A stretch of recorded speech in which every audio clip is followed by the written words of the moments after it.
Accor est une société de réassurance. La réassurance, c'est tous les grands risques sur Terre, les tsunamis, les tremblements de terre, les grandes inondations, les pandémies dans le domaine de la vie. Et donc les assureurs se réassurent auprès des réassureurs parce qu'ils ne peuvent pas avoir la capacité de prendre à leur charge ces grands événements historiques.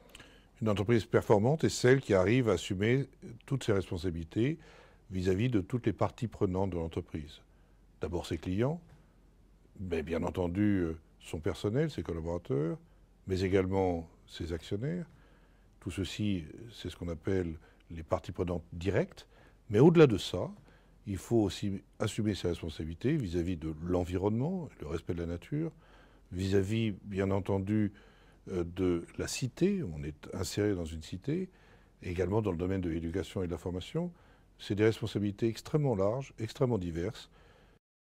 La performance au sens large du terme d'une entreprise se mesure par toute une série de variables, toute une série de paramètres.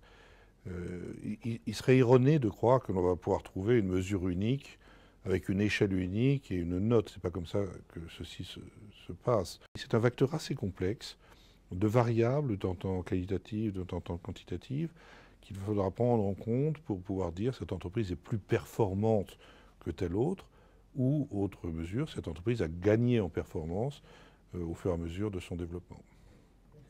Moi, dans mon métier de réassurance, on a des échelles partout. On a l'échelle de Richter sur les tremblements de terre, de Saffir-Simpson sur les ouragans, et donc on mesure tout ceci, la vitesse du vent, la force, les déplacements des plaques tectoniques, et donc c'est mon métier, la probabilité, la statistique, le chiffre. Mais c'est très difficile à appliquer cette même approche pour ce qu'on appelle le capital réputationnel ou le capital immatériel de l'entreprise. Oui, évidemment, chacun aimerait trouver la solution qui permette de parfaitement aligner les performances financières et les performances environnementales, sociales, éthiques au sens large du terme. Je connais assez bien la littérature, et notamment toute l'économétrie qui a été déployée pour essayer d'établir une relation stricte. Elle n'existe pas. Dans certains cas, on voit que les entreprises considérées comme au plus haut niveau des performances environnementales et sociales, eh bien, ne sont pas mieux valorisées que les entreprises qui sont plutôt réputées comme ne respectant pas ces critères. Dans d'autres cas, c'est l'inverse. Donc on ne peut pas faire de loi à l'heure actuelle en l'état de tous les travaux qui ont été faits, que ce soit sur les performances individuelles des entreprises ou sur les performances collectives des entreprises.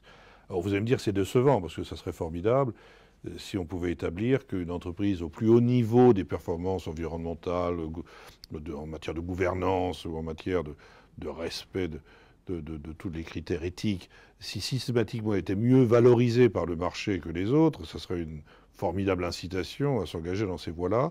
Ce n'est pas le cas à l'heure actuelle, mais en même temps, je pense que la mesure des performances va s'intensifier, va sans doute se complexifier, va sans doute s'approfondir, et ça permettra au marché d'intégrer ces données essentielles pour pouvoir apprécier la valeur d'une entreprise. Valeur au sens large du terme, au sens contribution à la fois pour ses actionnaires et contribution pour la cité. Et je dis toujours aux entreprises, aux chefs d'entreprise que je connais, soyez attentifs à tout. Ne croyez pas que vous allez être jugé sur une seule variable. Ne croyez pas que la performance financière de bas de bilan suffira à faire de vous une grande entreprise. Et donnez-vous du temps, ayez un programme et soyez cohérents.